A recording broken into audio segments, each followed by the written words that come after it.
Est-ce qu'il y a le pouvoir? Est-ce qu'il y a le bois?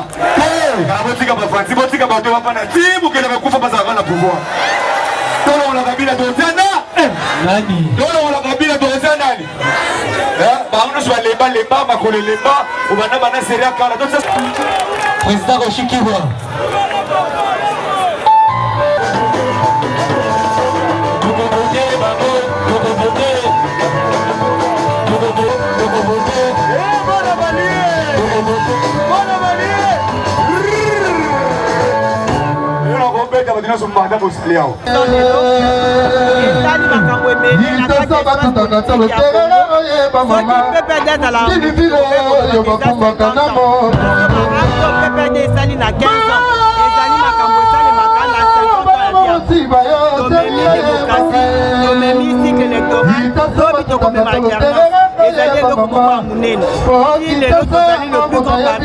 L'espace politique, il y a République démocratique du Congo.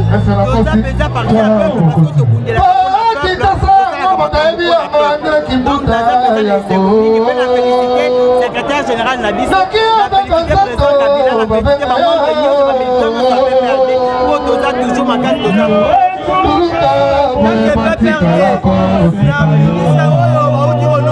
pas chef de l'État, Azali Congolais, nous supposons que dès qu'il n'y a pas Bouddha qui n'a eu des peines, à Bouddha qui n'a eu des peines pour attendre à pays. C'est un homme d'État, nous avons attendu qu'on a eu que l'État est en train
camarades, aux 8 drapeaux, Nanzete.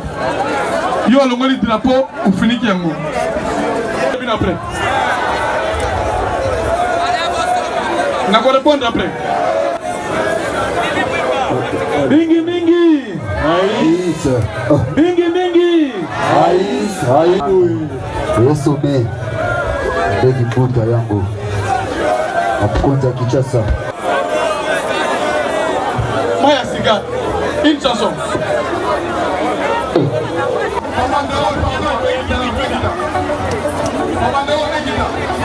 S'il vous plaît, pardon.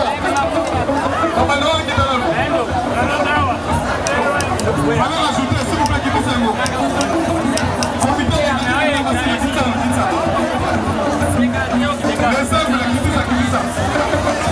S'il vous plaît, Africa qui dit ça. Jeune rénovateur qui dit ça. kitisa, lingala, kitisa. PPRD moto. Yebisa voisin yo, bon anniversaire. Yebisa voisin, bon anniversaire. Nazokate, yesa bon anniversaire. Biso nyo soto ba Kabila, bon anniversaire. Nazokate bandela. Nazokate bandela. Suivez le bas. Henri Momba, bon anniversaire. Aougide, bandela. Suivez le bas. Lelo, la bandi. Message za mukuse. Koloba. Yebisa français na yo akoloba. Nobel susu akoloba. John Mou, yebisa français na c'est akoloba. Guilin Panzou, merci. Alors, Mathieu Kayoka. Na Mathieu Lamana Zo Yemba, il y a bon anniversaire PPRD. Soka Siri Sinde Moana, CG Azui Maloba. On a invité CG Abanda Mouké parce que depuis lobby.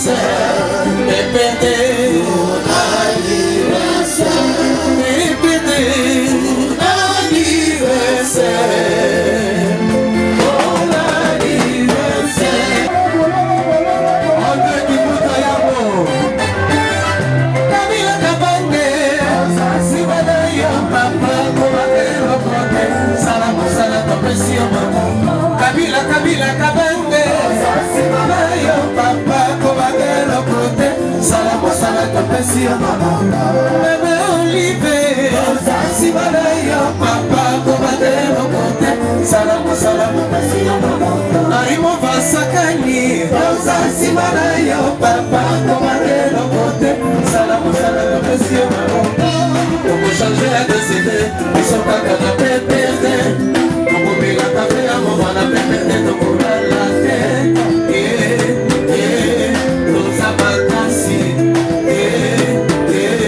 nos alicolo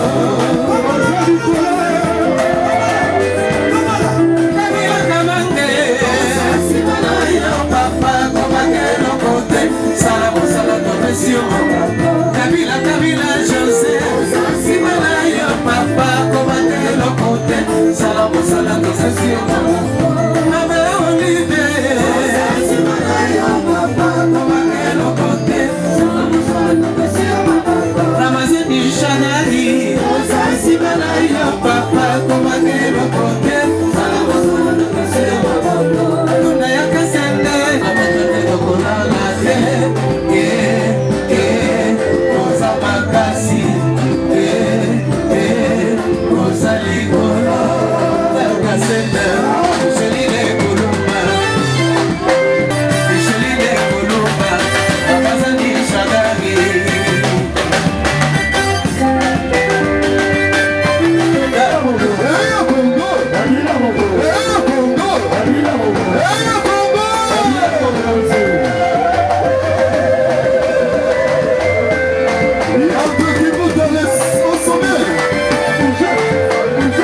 koyemba nzembo oyo esalikele biso nyoto bana mama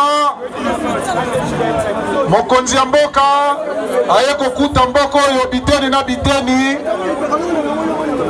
aye kokuta mboka oyo na bitumba koboma batu koviole bamama alobi nalingi nasukisa likambo oyo tozonga na molongo ya demokrasi mpona kosala demokrasi esengaka bozala na parti politike biso tozalaka nango te boye te tour wana tozala ba CPP alobi tokosala ya biso a condition que ezala ya munene koleka ya batu mususu.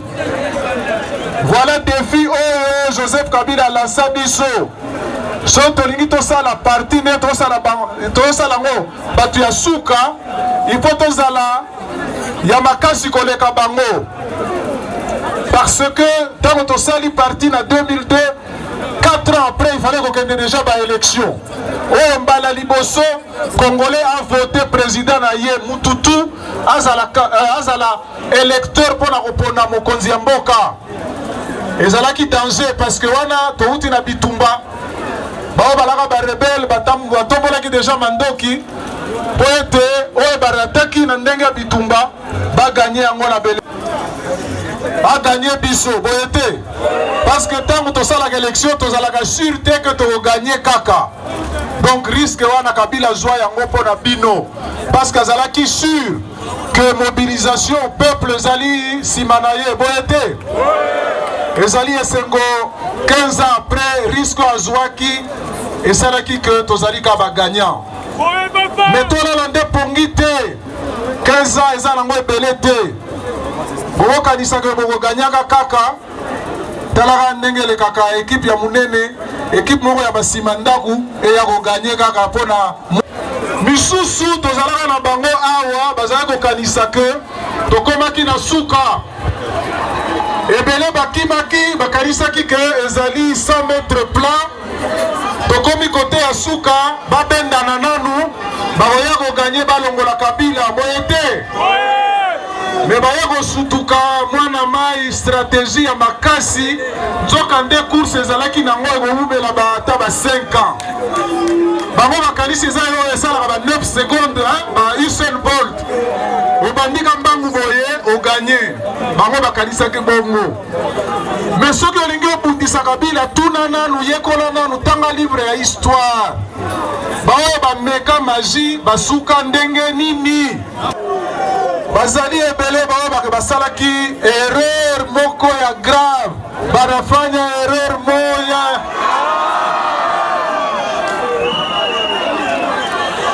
baye kosala erreur moko ya non moyen te bana mama bakoti gege boye te nde babiso tobanda ensemble toyebi poni tolongwaka te parce que makasi ya mwana mobali wana okoka te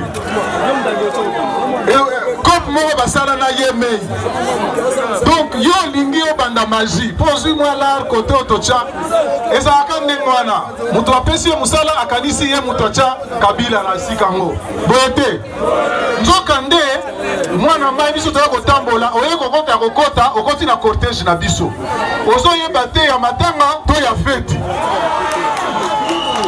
tokomaka na katikati olembi na yo peuple congolais bango yeyo baya kotuna bino biso tolobi Kabila koumela koumela te boyebisa bango nanu Kabila akoumela elingi koloba afanda na ngwende na ye tito kolemba biso moko totyaka ye wana afanda na ngwende na ye tito kolemba biso moko totyaka ye wana afanda na ngwende na ye tito kolemba biso moko totyaka ye wana afanda na ngwende na ye tito kolemba biso moko totyaka ye wana tito kolemba biso moko totyaka ye wana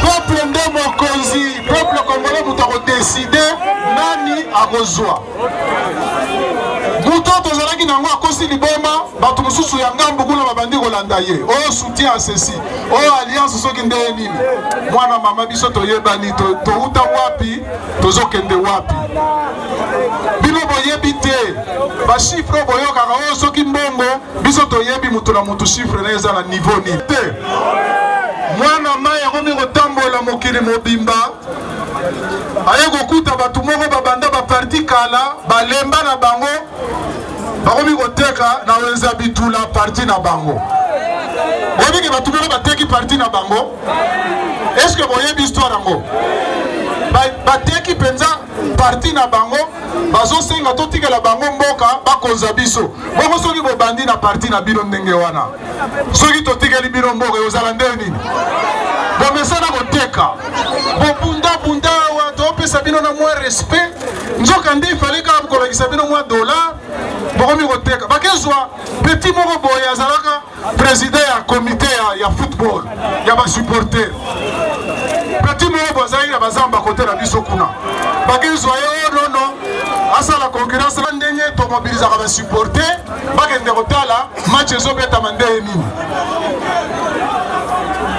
mais petit wana bon aya kosala biso baleson mais biso toza na baya André Kimbuta babitumba combien baganya awa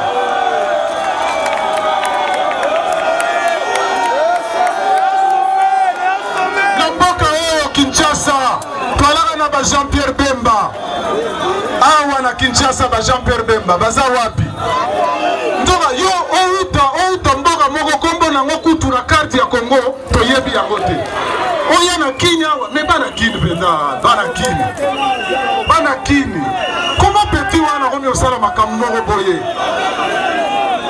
donc ye batiki ye kapita vendeur ndenge mutu na ye asombi parti ya ba Joana ye nde mutu atikali wana apesaka mibeko boyeki ono baodiscute na Senko alongwa penza donc parce que yo azwa téléphone abima penza la salle et puis nous des gens sérieux nous allons écouter un certain Kabunji azo sala soki ndeni et puis bon vandi kaka totala ye petit il faut non film beaucoup de kokate non na minute oyo il faut tokanisela ye kini oyo eza quand même kini atalaka kini na biso te.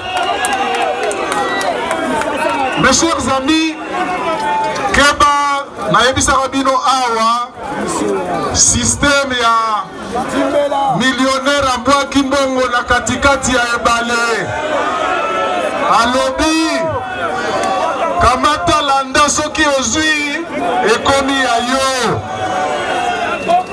bana mai basopana mpo na koespere kozwa mbongo wana nzoka nde mbongo ya miyeke ti lelo mosusu bakota banyongo mosusu mabale ekomi kokufa parce que mwana moi ye moko tula mwisi itani na ye totikala na ye tala na bilamba bamama balati auti kuna linye na ye yango wana bakipa vita bafumu Kimbangu balumumba Laurent Désiré Kabila bongo yo uti wapi tobeta ba match oui okozala ya comité ya ba supporter mususu côté ya poto ponga pe nazalaka kuna hermoko boya Jean-Pierre biso pe bana côté kuna toyebani mutu mwindu penza donc asala musala donc ya malonga eza ya kokonte toyebani donc wana mai azalaka kwa bon wana oloba susu ke tofingi mais bazala kosala te musala na bango ya liboso balingi bazwa premier ministre directement yeme stratégie na ye kaka babiloko na bango tokobomango nyonso tokobanda kokotisa bango ka ndenge balela pouvoir bango nyonso bakosuka premier ministre yo lekana aesue alongwa yo ekomili pati olingi ya ofele okoti et puis 3 mois alente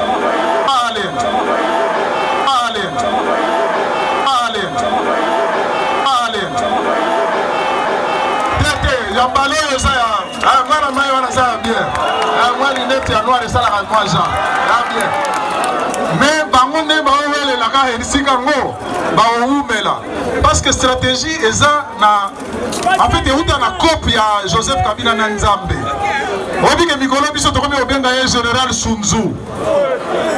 Général Sun Tzu elingi koloba chinois oyo akanisa makambo ya guerre mpona ozala général obunda bitumba oganye il faut tanga livre na ye wana nasali mbeba parce que ezalaka ya kati me nalobi yango kaka bacomprendre te tanga nanu baprincipe ya Sun Tzu mpo ya kobunda na Kabila sino te bokosuka bokobanda bokobeta match bokobaluka bajudo bokosala oyo bolingi bokota bastade bokota bakisi ekosimba nango te parce que leader na biso Ubuntu peuple na ye bango ya bino boye te so babebisi yango bino mutu kozanga musala boye te so babuki makambo awa balongoli bakamera banini bino batu bokozonga lokola batu ya mboka boye te mwa modernisation ezalaki kokota ebandi kozonga nsima mpo batu ya likunya mitema mabe balingi babomela biso mboka boye te eske bokotika bango basala yango ya munene bazalaka nango awa batata na bango kutu bazalaka awa Kabila asilisa bango bongo bino bana bwata na ndako ya kovanda nanu bien te maire ya pale nanu aye nanu te olingi obanda bitumba bana na yo oza na projet bakota classe année scolaire prochaine po outi mboka oye nanu esimbi nanu bien te. Mes chers amis, 15 ans après tu revendelaka ba stratégie ya kalate touti osala réflexion kuna na Safari Beach makambo ya sikepe kota bolanda ngai oyo tosalaki toganyaki merci na bao basalaki kala bapeti na ngai bopesaka respect na mikolo po bango pendant 15 ans baganye na bango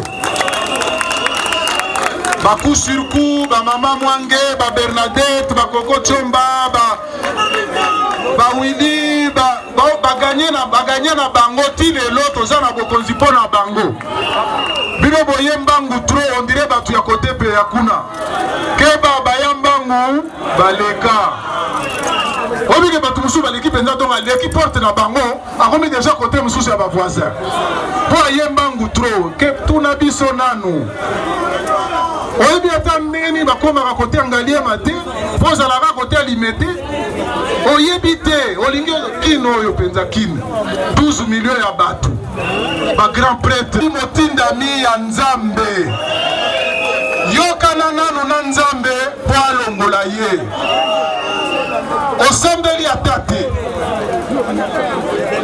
osala ogene te osala cure d'âme te oza na parti politique te équipe ya football ezali parti politique te Yandre Kimbuta azalaka président ya avec le est-ce que batu nyonso avec le bakoma ya ye po bale tokenda kotala nde baéquipe okozala président okozala soki ndeni okolongwa tokokontinue boye te po bato ya renaissance bazali boye te bato avec le bazali bato motema pembe bazali na bamosusu oyo bayaka kote ya suka donc omoni ndenge mosusu omoni ndenge bato mosusu balaka na matumoli Kabila bengisi bango kutu bango moko mutu basengaki batindi lettre ayamba bango mais na kompo moko wana mususu baolenga nko na bango pe basengi ka eloko moko président répondre bango mais boyokana nanu bosala délégation moko parce que bino nyonso on dirait ekomi sangana donc voilà kandenge zala basengi et puis andimi koyamba bango protocole d'état lobi non pas de problème boya directeur de cabinet adjoint chef de l'état yewana a témoin abengisi bango boya de temps en temps tokutana tosolola boboyi kokende kokutana na Kabila mutu invité bino na ndenge ya civilisé bongo sikoyo bodeside bokende pa na ye ya makolo sans que abengisa bino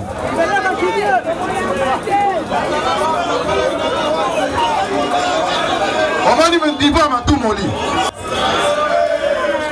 bongo boboyaki kobimela Kabila na moi bolingi sikoyo ipare baza na lettre moko ya kotikela ye mais lettre pardon boyebisa bango soki boza na bavoisin ya ndenge wana fimbu ekozala lobi ya kosakana te coup sur coup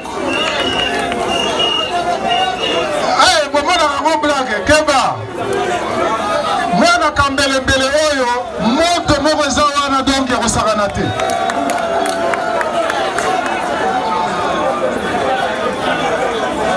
lobi mwana mama azala ya kotelema mpona koampeshe mpo yo oza soldat ya Kabila avant baatteindre général na yo lobake yo oza ya kokufa boye te mpona mutu alongwe pa na ye akoma na palais de la nation akoleka liboso ya ndako na bino kotika ye. Voilà mes chers amis, tosali eloko oyo na esengo nyonso tozali parti civilisé 15e anniversaire tofete yango nakanisi toza propre bapolo badrapeau toza organisé ezali batu moko bakuluna ya kobuka makambo ya batu te donc mindele yango baza wapi mindele baza te baoyo bakamera na baza wapi mindele baza te baza wapi bopesa bango bakasete peuple congolais bango ye bapesaka biso pe respect bakala te enrôlement mpona to continuer koganye surtout bino bilenge biso toganye ya biso des élections ntango tozalaka na baage na bino mpe bolakisa biso ewa makasi donc kende kosala enrôlement mpo soki oza enrôle te koyaka ata mitingi na ngai te parce que oza na ntina te po politique ya mutu ezalaka soki oza na carte wana po oza na big rouge okokorige mutu otie mutu ubia olongoli mutu oyo akopesa yo nguya wana ezali carte na yo ya enrôlement boye te donc soki oyoki kaka ebandi yo baretard oyo nakendeki nani na lufu oyo mobali na ngai te soki oyoki enrôlement sala nanu enrôlement ata soki oza na cope na lufu silisa nanu likambo oza nango zwa carte na yo ava okende toyokani ezali esengo na moni tozali ebele toleki bango na ebele ka ndenge ezalaka lobi ata oyoki mwa nungu kobanga te victoire eza kote na biso tokoganye na biso mardi tokokutana mercredi tokokontinue seko na seko parti ya boye na mokili ya Congo nanu ezala te ndako ya Nzambe baozala bapaster kala mingi te biso nde na terrain boye te. Merci beaucoup chers camarades, bon anniversaire Esengo, donc continue, merci.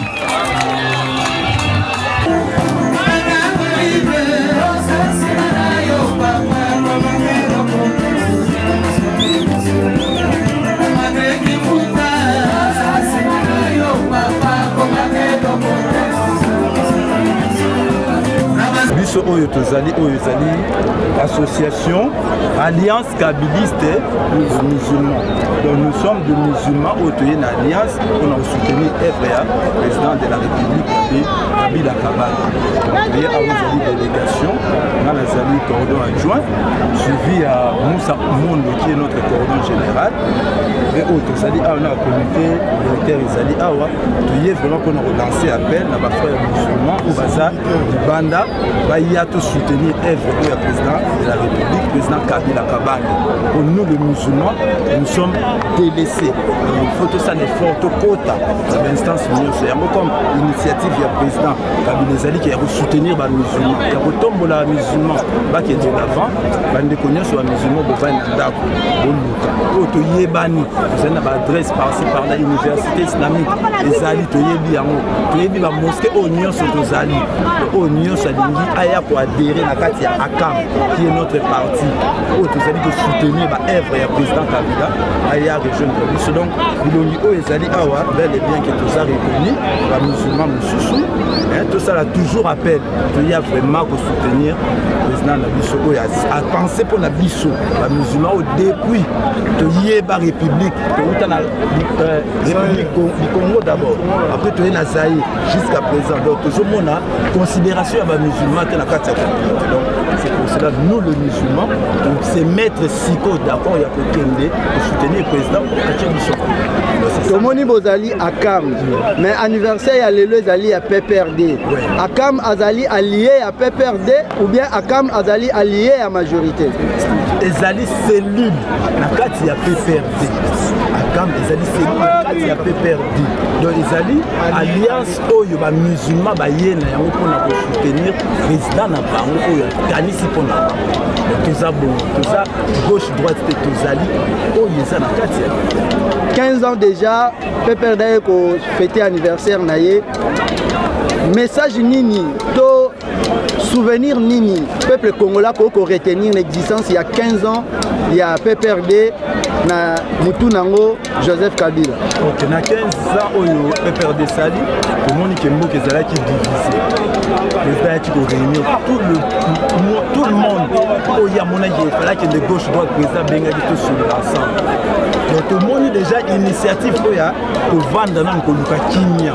Donc initiative il y a des bosses dans la réconciliation où le peuple congolais a les hommes de bosses pour aussi. Et de deux, tout le monde sait déjà où tu peux évoquer plan point qui est nécessaire. Alors que Bango ici Basali 15 ans où Bango va vieillir Basali. Le reste c'est que banda de 15 on est tombé à 16 c'est à nous maintenant là qui ça ni nous autres mais malicieusement on appelle surtout à Cam de toujours la Siko alliance où ils allaient avec les kabilistes musulmans toujours le Bélandais Siko on est toujours en 2017 si tu pousses na inchallah Akam Azali na kati ya PPRD. Par rapport à la politique ya mboka, constitution lobby que mandat à chef de l'État et si là qui siko to na kati ya transition.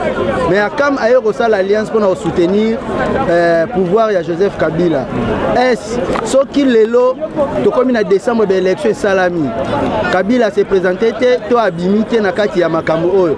Akam a continué à soutenir nani. Ezali toujours na kati ya PPRD. Biso tozali pour soutenir Eve comme PPRD zali initiative ya président Kabila. Ndenge de l'OCG lobby et kozalaka toujours en alternance. Oya ko yakape si mais Joseph Kabila toujours Akam de soutenir. Akam ezali wana kaka pona initiative oyo PPRD azwa ki ya reconstruction la démocratie. Akam a toujours na kati. Alors oya ko kende alternance tango kozala toujours na soutien na 100%. alingi nasala appel na baintelo oyo baza aspirant na kati ya monde politique baoyo balingaka basala politique baoyo baza nango na makila me bazokoka kobimbisa yango te boya Akam yango oyo pour nous les musulmans boya ebele oza na eloko ya kati wana ozokanga yango nini tokoma mokolo nini 8 12 na kati ya assemblée nationale or que bino so boza ebele biso mpe tozala na mot à dire na kati ya assemblée nationale na mboko mpe bamusulman bazala na mot à dire soki bovandi boyebaka eto nozalaka na suka kaka bando dirigeaka biso kaka c'est que nasali appel na bango nyonso bao baza na libanda baspira politique nyonso baoyo na baye te oyo baza bamusulman boyo akota na kati ya akama yango efongoli baporte mpona intelo nyonso aspirant nyonso oyo ayebi ke alingaka politique musulman aya na kati ya akama le mot de la fin na bango. L'étudiant Ismaël Wembo de deuxième licence et relations internationales à l'université de Kinshasa, faculté des sciences sociales, administratives et politiques. Nous avons constaté ta présence à la manifestation de l'anniversaire du PPRD. Le secrétaire général a donné son discours. Quelles sont vos impressions par rapport à tout ce qu'il vient de dire dans son discours? Oui, merci beaucoup, monsieur le journaliste. J'ai le réel plaisir de se présenter au 15e anniversaire du PPRD, parti cher au président Joseph Kabila. Avec ses initiatives, nous avions accepté de se présenter. Nous, les musulmans, j'ai accepté, nous avions accepté de se présenter parce que je ne vois pas comment est-ce que nous allons soutenir quelqu'un assez éloigné de lui. Nous devons nous approcher pour comprendre sa vision. Peut-être en comprenant sa vision, nous aurons la meilleure façon de critiquer ou d'accepter. Mais s'éloigner sans connaître, c'est aussi un défaut. PPRD a totalisé 15 ans d'existence. Quels sont les bons souvenirs que le peuple congolais peut retenir de la part du PPRD? Ok, au moins que nous soyons radicalistes pour ne pas accepter les œuvres du PPRD. Nous avions vu comment le pays a été déchiré, c'est quelque chose d'historique. S'il faut revenir sur là, vous aviez vu comment l'état de notre pays a connu des difficultés. Le PPRD de son arrivée, nous avions constaté l'unité, donc l'esprit du dialogue, le Coran reconnaît. Et non, le peuple dans l'unité a toujours constitué une force. Dès lors que nous sommes unis, nous allons évoluer dans la vision, comme le président avait lancé l'initiative de l'émergence. Sans l'unité, sans la cohésion, comme nous l'avions toujours dit comme facteur de puissance, sans la cohésion nationale, il n'y a pas l'émergence, il n'y a pas la croissance. C'est pourquoi vous nous voyez nous présenter ici. Nous avions vu la première chose, la première initiative, il y avait la première initiative était la révolution de la modernité avec ces 5 chantiers. Deuxième initiative, nous avions vu après la révolution de la modernité, nous avions vu la modernisation. Maintenant que nous sommes avec le professeur Henri Mouvasakan qui nous amène la meilleure initiative qui est Ubuntu, l'unité dans l'ensemble pour constituer un État. Aujourd'hui, nous passons une période de transition. Par rapport à la Constitution, le président Joseph Kabila, son mandat avait déjà pris fin depuis le 19 décembre 2016. Ok, merci beaucoup. Les arrêts de la Cour ont déjà traché cette situation. Je ne vois pas comment est-ce que les amis traînent encore pour juger le cas. Le président restait à place jusqu'à l'installation effective d'un nouveau président. Je ne vois pas quel mécanisme nous allons avoir un nouveau président sans passer par les élections. En tête du pays, c'est le président Joseph Kabila, mais qui n'a pas organisé les élections. Quelle est la cause ou la raison réelle? Certainement, il n'a pas organisé les élections parce qu'il y a eu manque de volonté. Non, là je dirais non et je le répète. Il y avait conscience, il y a la conscience, il y a la volonté. Voilà pourquoi le PPRD s'organise du jour au jour, parce que nous connaissons que le combat politique, c'est toujours la conquête du pouvoir et la conservation du pouvoir au plus vite que possible et au plus long que possible. Le président n'a pas organisé les élections par rapport aux enjeux de l'air. Vous aviez vu au niveau de l'Est, les sécurités. Vous allez encore là, au niveau... Mais en 2006, il y avait toujours des guerres, des rébellions par-ci par-là, mais on a eu à organiser les élections. Oui, je dirais en 2006, 2016, il y avait des guerres, et ainsi de suite. Comme la détermination était celle d'abord de montrer au peuple congolais que le président Joseph Kabila, c'est un président, c'est un père de la démocratie. Il doit nécessairement, quelles que soient les situations, d'abord orienter la... Le père de la démocratie qui n'arrive pas à organiser les élections et qui continue à créer la crise dans le Congo au sein de la politique. Que pensez-vous de la nomination du Premier ministre qui n'était pas à l'entendement du peuple? Ok, merci. Journaliste, vous devez comprendre une chose. Joseph Kabila, c'était père de la démocratie parce que c'est avec lui que nous avions connu des élections au même moment ici en République démocratique du Congo. Et vous savez que c'est quelqu'un de trop de compassion. Le président ne complique pas son peuple. Il veut la paix et l'unité. C'est pourquoi lorsqu'il y a un appel, lorsqu'il y a quelque chose qui n'avance pas, il ne fait qu'approcher ces sièges pour comprendre de quoi il s'agit. Vous aviez vu, ça n'a pas plus longtemps qu'au janvier, il avait nommé le Premier ministre Fadi Banga. Les enjeux n'ont pas permis. Voilà, aujourd'hui, nous avons Bruno Tshibala qui veut maintenant nous orienter pour les élections. Est-ce que ce n'est pas une politique à créer des crises en crise pour atteindre les 2018 qui a été prévu pour les élections? Là, je dirais non. Moi, ce que je vais demander à nos amis de l'opposition, c'est de ne pas se laisser faire, de ne pas se distraire. La politique ne se cède pas, le pouvoir ne se cède pas, il suffit seulement de l'arracher. Et vous allez arracher. Celui qui est démocrate laisse le pouvoir par la processus est électoral. Celui qui est démocrate laisse le pouvoir par les moyens de la démocratie qui est les élections. Oui, c'est vrai. Mais le président Joseph Kabila devait organiser les élections avant la fin de l'année 2016. Mais il n'a pu organiser ces élections. Réellement, il est le père de la démocratie et réellement, il veut vraiment laisser le pouvoir par rapport à votre déclaration que le pouvoir ne se laisse pas facilement. Ailleurs, nous voyons les élections s'organisent facilement et on laisse aussi le pouvoir facilement. Pourquoi seulement le cas au Congo? Ok, monsieur le journaliste, nous devons être cessés et nous devons travailler dans la logique. Le président Joseph Kabila n'a pas tendance de s'éterniser au pouvoir parce qu'il y a un principe de continuité. Dès lors qu'il avait laissé sa vision, même s'il n'est pas là, il y a toujours un programme d'action qui sera toujours en alternance. C'est pourquoi on appelle le principe de continuité. Le président a bel et bien volonté d'organiser les élections. Mais vous devez aussi comprendre, les amis juristes m'attendent à ce moment. Dans un État démocratique, la compétence est d'attribution. Il est le garant des institutions, bien sûr. Mais vous devez comprendre, il y a un organe technique qui est la CENI. Nous avons le gouvernement, nous avons l'Assemblée nationale. La CENI n'a pas le pouvoir d'organiser si elle n'est pas financée. C'est le gouvernement qui finance. Vu que le gouvernement n'a pas voulu financer les élections, la CENI, qu'est-ce qu'elle peut faire pour organiser les élections? Tout cela dépend de la volonté politique qui devait venir du pouvoir. Ok, oui, la CENI doit être financée par le gouvernement central qui est là pour toute la gestion du pays. Bien sûr, nous ne nous contredisons pas là-dessus, mais nous devons comprendre une chose.